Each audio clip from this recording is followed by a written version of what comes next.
everybody, how you doing this morning? I was just curious and I have a question for my neurodivergent friends. Anybody who has ADHD or autism or is in some way neurodivergent and deals with chronic anxiety and stress and is prone to burnout. How many of you guys have some kind of chronic immunosuppressive health condition?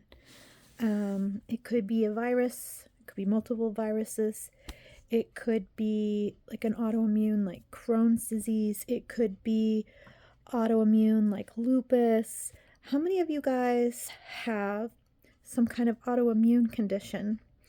And how many of you find that you get burned out easier, maybe quicker than other people, or that the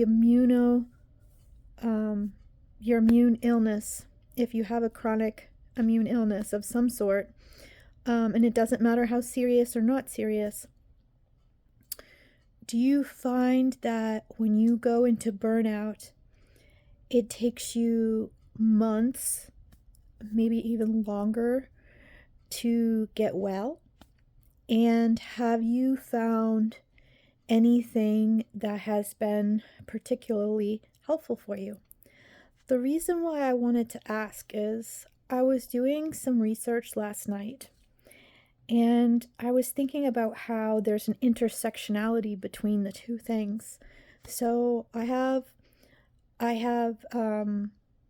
two conditions that I've had for many years since I was young. And by themselves, if I wasn't neurodivergent, in some people they can cause immune problems. And I was thinking these two things have to be feeding into each other, because we know that stress can suppress your immune system.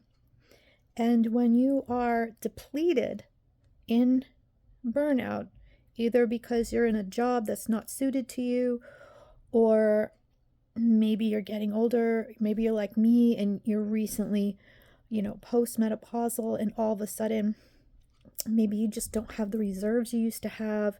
You're tired more because you just don't have the estrogen helping you with the brain chemistry anymore. If you have coexisting comorbidities such as depression, anxiety, these things amp up our nervous system, right? So we're more prone to, having a hard time regulating stress as it is, right? Because, we have sensory issues. Sometimes the light's bright, sounds are loud. We can't tune things out like a neurotypical brain can. And I think with burnout, there's definitely a medical component. I think it's more than just what we normally think of as being burned out. Like the neurotypical, you think of burnout from your job as, just maybe take a leave of absence, take a couple months off and you'll be fine. I'm on my second leave of absence since I've started getting these more severe burnouts.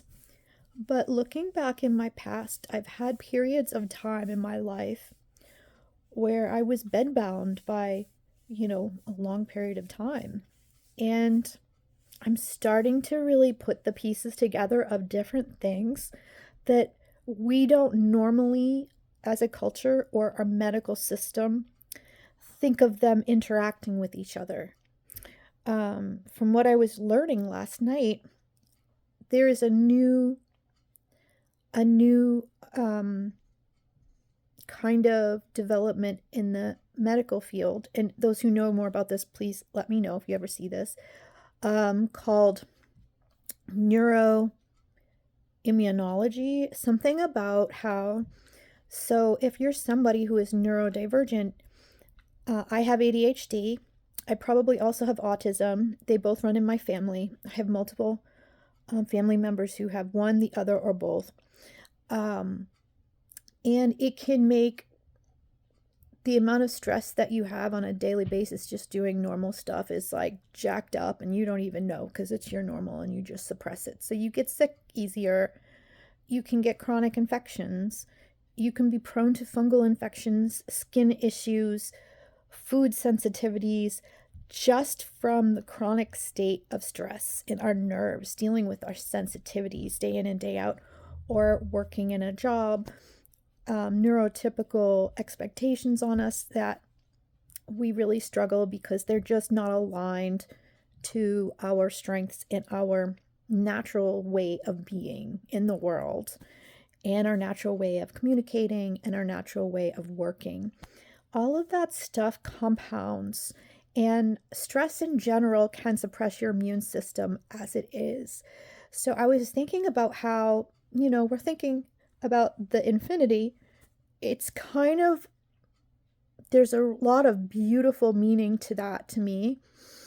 It just has a lot of beautiful meanings, like infinite possibilities, infinite love. There's no beginning, no end. There's a lot of beautiful meaning, and I'm going to cry because I do really love that symbolism of the infinity. But there was something I was learning last night about my particular nervous system, as my particular, because every one of us, it may show up very differently. You may have 5 different autistic people in the room and they may all have different issues from each other. I mean, beyond just what you might think of as the levels or, the severity of challenges and the support needs, the specific challenges themselves may be very different. I'm high masking. I don't have access to an autism assessment yet. I have scheduled in a few weeks, I'm going to have neuropsychological testing, which is a good step in that direction, so I can start sorting through some of this and finally get some answers. But I was wondering about the intersectionality between chronic illness and being neurodivergent. A lot of us in the community have heard these statistics about the mortality rate and how people who have autism or ADHD both or whatever tend to have shorter lifespans. And there's some controversy about that. And I have a lot of questions about that. Like, that's kind of a general statement, and I'd like to learn more as to why. But I wouldn't be surprised if there is a lot of us who have some kind of chronic illness condition, because the amount of stress that you have to suppress, and you're thin-skinned to begin with because you're neurologically, your nervous system is just wired differently. It's not even that you're more sensitive. Okay. So my sensitivities have to do with hearing. Sometimes the bright lights, I can definitely see when lights are flickering.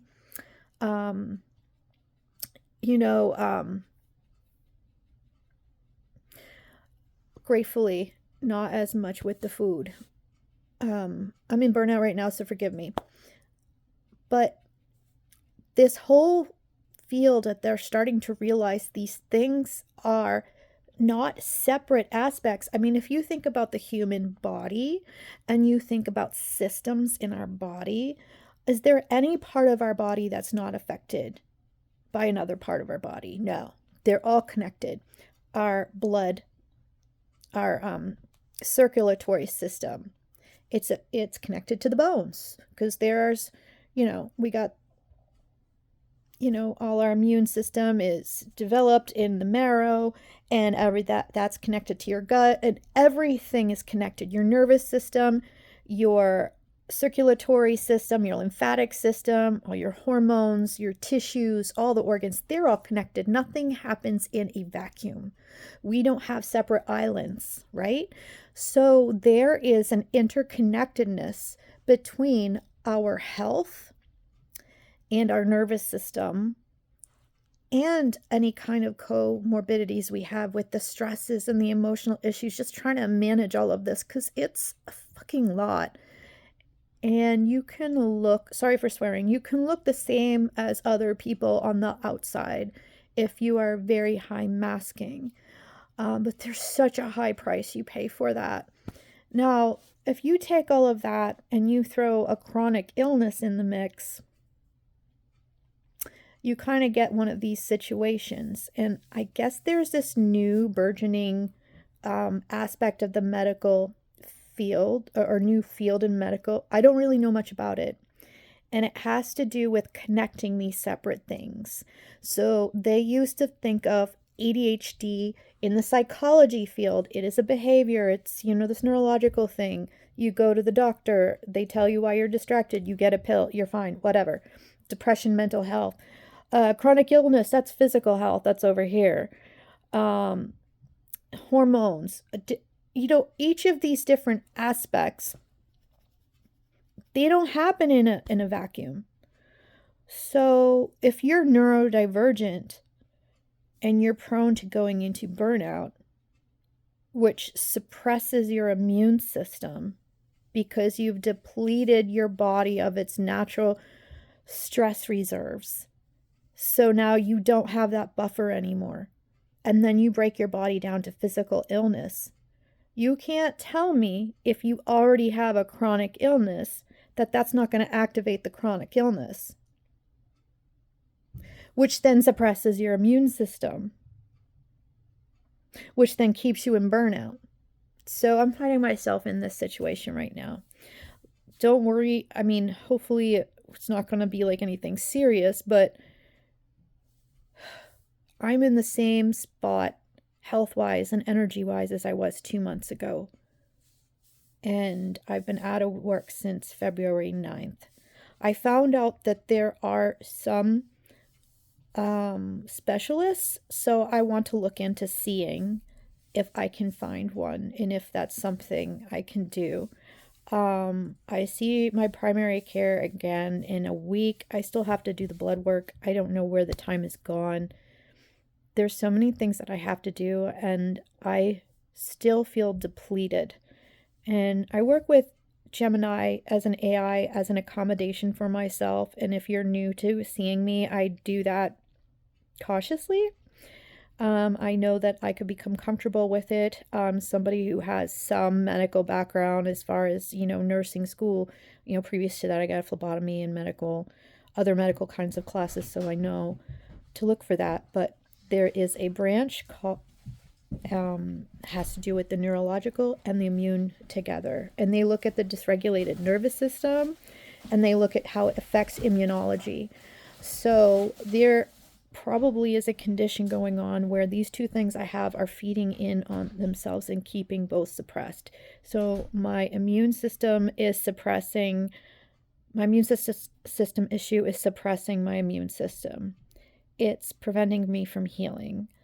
My body wants to heal the myelin around my nerves and any kind of damage that's been done to my body from the stress of burnout, but instead is taking all of the nutrients from the food and diverting it to trying to suppress my illness, which won't heal because I'm already in burnout. Because if I'm in burnout, I don't have the reserves to heal that. So I'm doing all the things. I'm eating the foods. I'm eating specific foods to give my body the specific building blocks to heal the myelin and the nerves, and I'm doing all of this research, which I can't wait to talk to you guys about. I'm making a special immune boosting tea, but I might have to see a specialist. Hold on one sec. So I learned about this thing called dysregulation, that it can become its own, the two things together. It's so new that it's like not a disease, but it's almost like it can keep you sick. So neuroimmuno dysregulation. So the two things feed into each other, and I feel like I'm on this merry-go-round where my immune system cannot get back up to do its job, suppress the illness that I have, and give me a moment so it's not depleting all of the energy from the food to heal my burnout. So as I learn more, I look forward to sharing with you guys because it also helps me.